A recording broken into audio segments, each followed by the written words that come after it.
Hi, it's Paul Tilley again. Welcome back to HN2130. Today we're going to take a look at Unit 5, which deals with recruitment. So far in the course we've dealt a lot with some of the theoretical backgrounds of how do we get people into our shop and train them and bring them up to be productive members of our group. This section looks at the entry stage. How do we go out and physically recruit potential candidates for our work? Specifically in this unit, we're going to take a look at some key objectives. First of all, we're going to explain the implications of recruitment for job seeker attributes. Then, we're going to discuss various factors that influence job candidates and their expectations on prospective jobs. We're going to identify and discuss internal and external factors influencing organizational recruitment. We're going to compare and contrast different recruitment methods available today. We're going to describe various criteria used to evaluate recruiting efforts, how successful they are at doing their jobs. We're going to develop an appropriate recruitment strategy for the organization, and we're going to demonstrate a clearer understanding of the need evaluations that need to be done. By definition, recruitment is the process of attracting suitable candidates for actual or planned job vacancies. It involves a lot more than simply placing a want ad. We have to go back and figure out exactly what we need before we advertise to fill that need.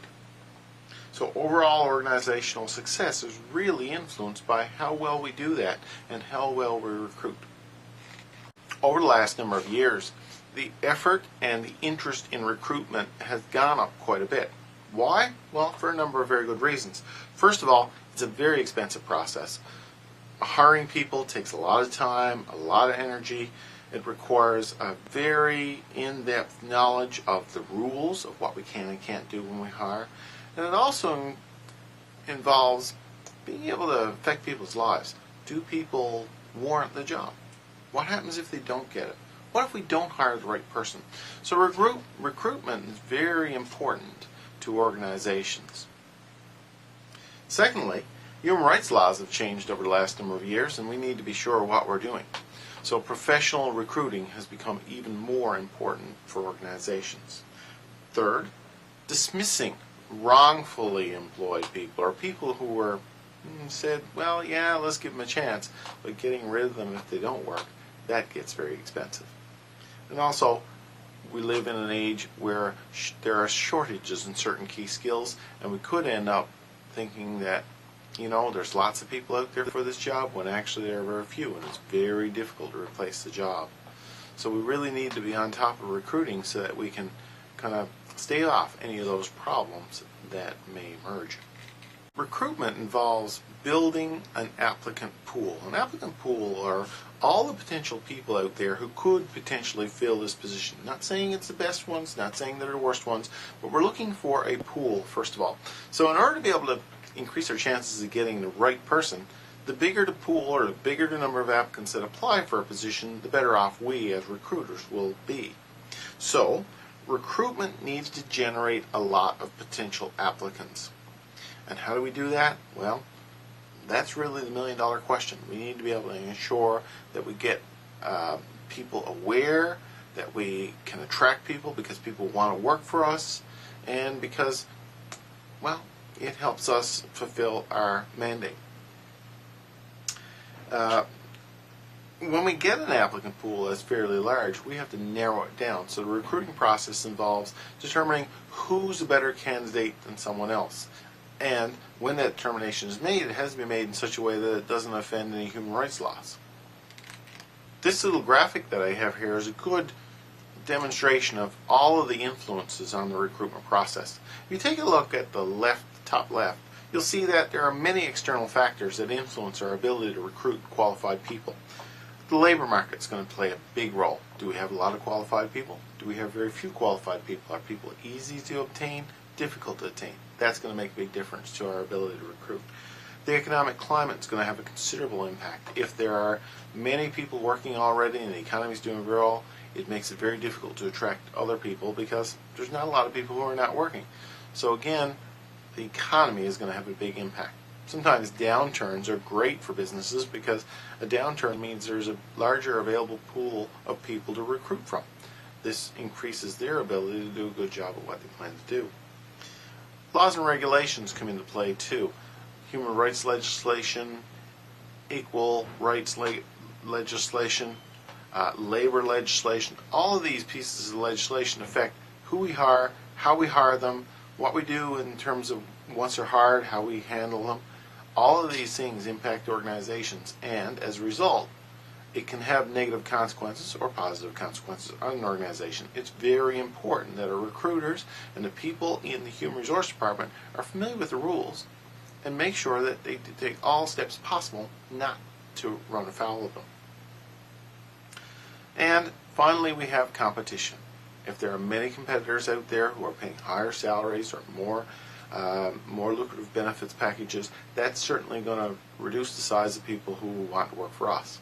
So a competitive market where there's lots of opportunities but very few employees means that wages are going to go up, people are going to be harder to get. The opposite case is true when there are very few opportunities and lots of people looking for jobs. In that case, the employer has the advantage when doing the recruiting because the pool is fairly large. We also have some internal factors that come into play. If we look at internal factors, we look at what's the business's mission. What do they do? Do they need people to do that? Do they need qualified people to do that? What particular types of qualifications do they need? We have to look at the organization values. What do the organization value? Does it value a certain type of individual or another type of individual? Strategic goals. What are the goals of the business? Do the goals match up with the need for a number of people? Do we need more people? Less people? And we're looking at the various strengths and weaknesses of an organization. An organization who has weaknesses, for example, and that they don't have certain skilled people in a particular subject area, that could certainly benefit potential candidates. If, for example, they need a better handle on their accounting purposes, and a lot of accountants want to apply, that means that the opportunities for those accountants is that much better. These external and internal factors scale down to impact the organization. And when we look at the organization in an organizational analysis, we should pick up on some of the challenges and opportunities that a business would have. So we need to be able to think about how those challenges and opportunities affect us and affect our bottom line. The job analysis comes of the organizational analysis, and there we're going to have to figure out what exactly do we need, what type of person, what type of skills, what type of environment would that person work in. All of these sorts of things will be determined with the job analysis. The job analysis will be used in terms of determining the type of person we need in order to fulfill the job, the recruitment roles. From the applicant's point of view, we might want to ask, what is it that applicants value? What do they want? So, looking at an organization, the organization has to provide the potential applicant something they want. Let's say, for example, many years ago, the government and government jobs were very interesting to people because it provided a lot of job security, very few layoffs from government. The last 30 years, we've seen a whole change there. Is government as stable as it was? No. Are the jobs in government as stable as it was? No. So as a result, people don't necessarily see government as a lifeline job anymore, and as a result, that's changed some of the recruiting needs of government. People's interests in jobs, too, often have to match up with the company. Apple's done very well over the last number of years at attracting highly skilled individuals. Why? Because they have a very loose, youth-focused climate at their work. No dress code, for example. No real solid hours. The hours they have flexibility in their hours. A lot of graduates out of university or colleges from across North America really value that. Young people say, hey, that's my kind of organization. So it's really drawing those types of potential employees to be attracted to Apple. Other companies who are considered as yesterday's companies, like a General Motors or the the car industry, those industries are considered as twilight industries. You know, they've been in periods of decline over the last number of years. You don't see a lot of people flocking to those businesses anymore. Either they're not as sexy or they don't offer the same types of job perks that young people want today, which could be considered as unfortunate because I'm sure that a lot of those jobs could be quite good. But again, a lot of people may look at those jobs today and say, that's not the sort of thing I want to do. I want to work for an APPLICANT type company. It all really comes down to motivation.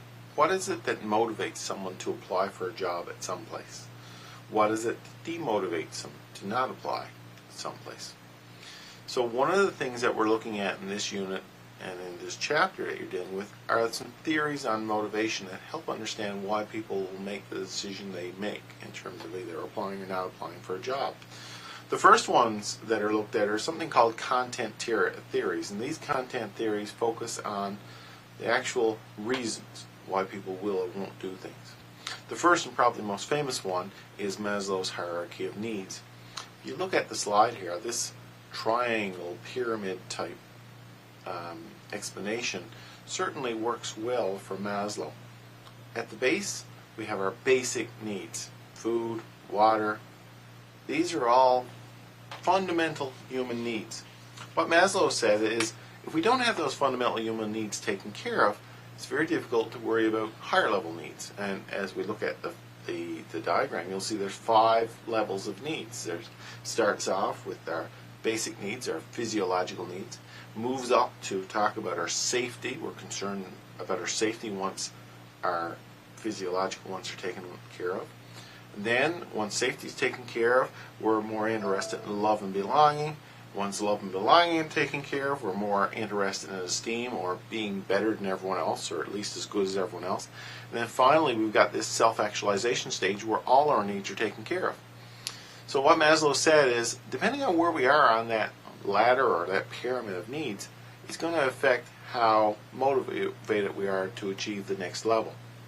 Someone, for example, who is concerned about their safety is probably not too concerned about their esteem needs, because they got to look after themselves first.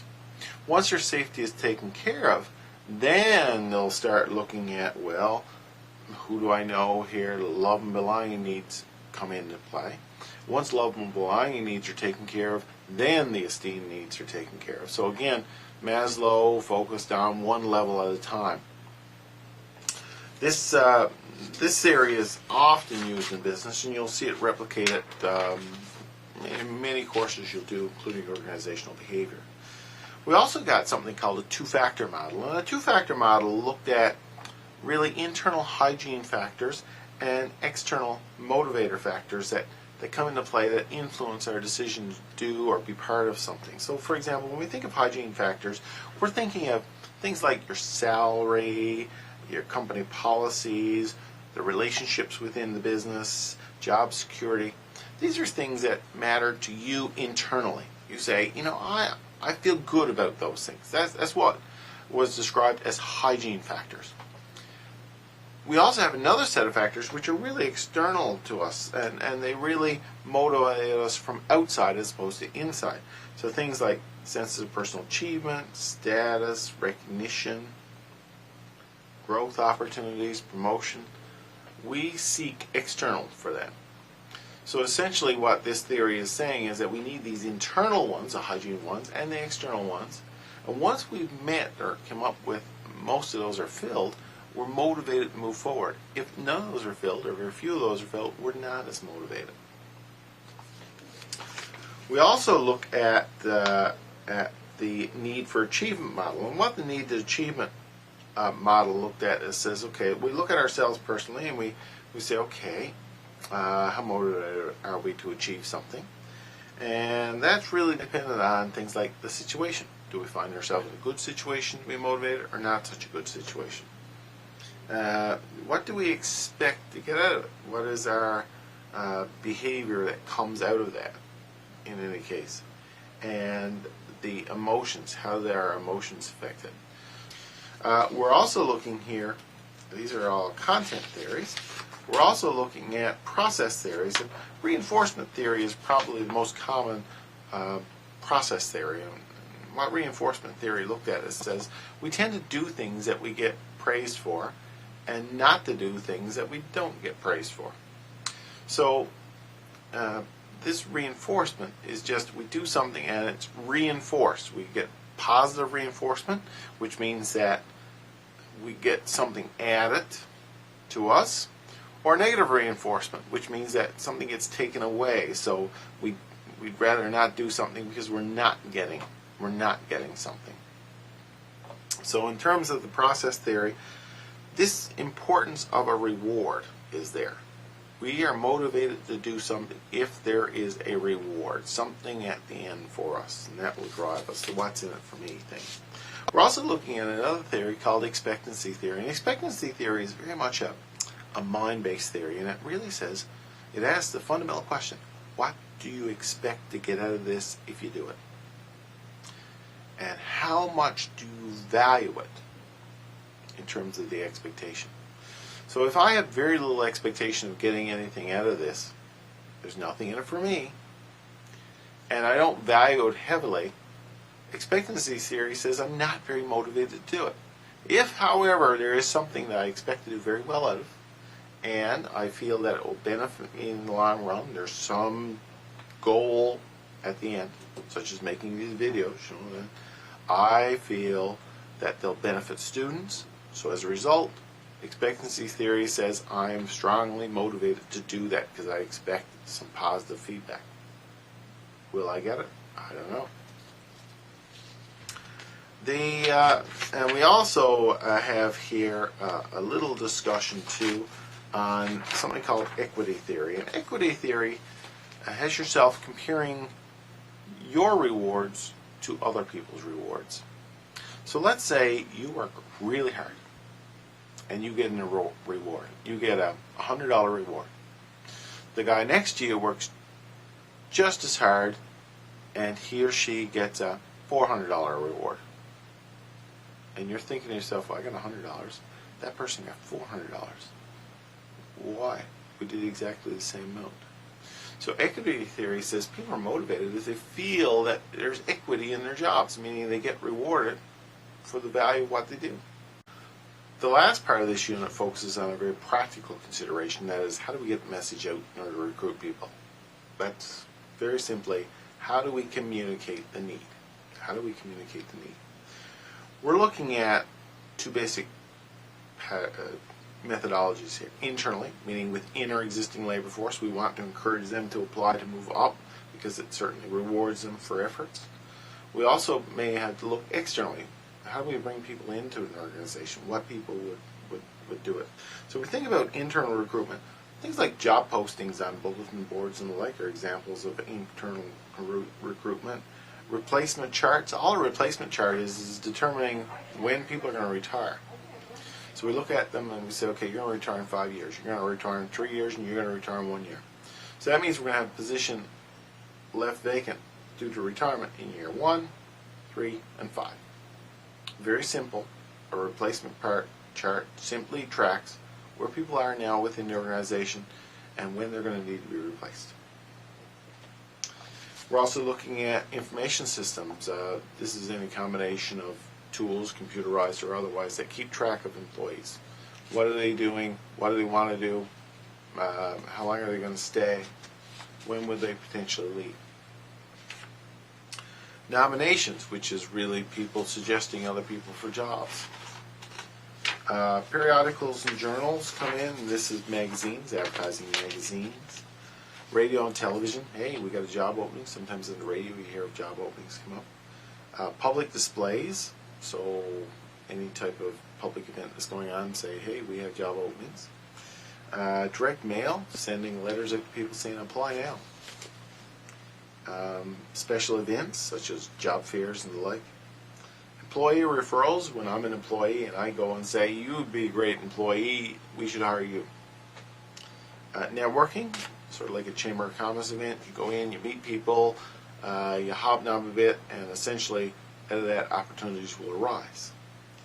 Walk-ins, you physically knock on the door of the potential boss and say, I'd like to work for you. Canada Employment Centers, these are federally operated employment centers, and I think there are some provincial ones as well where you can go in and look for jobs. Jobs are posted there and get some help in terms of getting a job. Private employment agencies, what they do is they go out and find potential candidates for companies, do all the hiring process for them, saves them a lot of time and effort, and in return for that they get a stipend for it.